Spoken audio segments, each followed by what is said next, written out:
अजित पवारांचा तसं बोलण्याचा उद्देश नसेल, निधी ही तिजोरी जनतेचा आहे. अजित पवारांच्या निधीवरच्या वक्तव्यावर उपमुख्यमंत्री एकनाथ शिंदेंची प्रतिक्रिया. फडणवीस आणि शिंदेंच्या नाराजीच्या चर्चेवर सरनाईकांचं वक्तव्य. महायुती म्हणजे फेविकॉलचा मजबूत जोड, सरनाईकांची प्रतिक्रिया.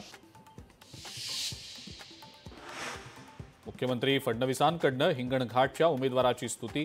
विदर्भातील सर्वात उच्च विद्याविभूषित उमेदवार म्हणून केली स्तुती. हिंगणघाट मॉडेल तयार करण्याचं मुख्यमंत्र्यांनी केलं आवाहन. निवडणूक आयोग काय झोपलाय का? सुओ मोटो दाखल व्हायला हवी. निलेश राणेंच्या धाडीवर अरविंद सावंत यांची प्रतिक्रिया. पर्यावरणाचा समतोल राखणं ही शासनाची भूमिका. पर्यावरण पूरकच सर्व प्रकल्प होत असतात. तपोवन झाडतोड प्रकरणावर उपमुख्यमंत्री एकनाथ शिंदेंची प्रतिक्रिया. यवतमाळच्या उच्च प्राथमिक शाळेतल्या विद्यार्थ्यांचं अनोखं आवाहन. चिमुकल्या विद्यार्थ्यांनी योगासनांचं सादरीकरण करत पटवून दिलं मतदानाचं महत्त्व. योगाच्या माध्यमातून जनजागृतीपर संदेश. मुंबईतल्या टोलेजंग इमारतींसाठी पालिकेचं अग्निशमन दल सज्ज.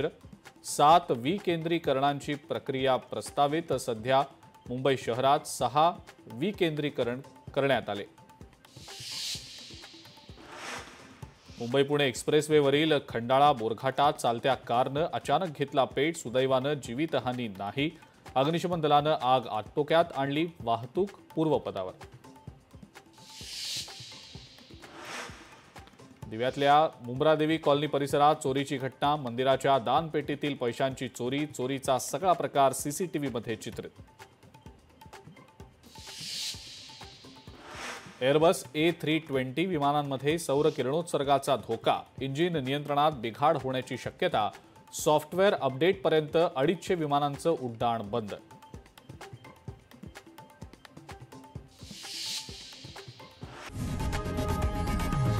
लोकशाही मराठी ऐका, पहा, जागरूक रहा.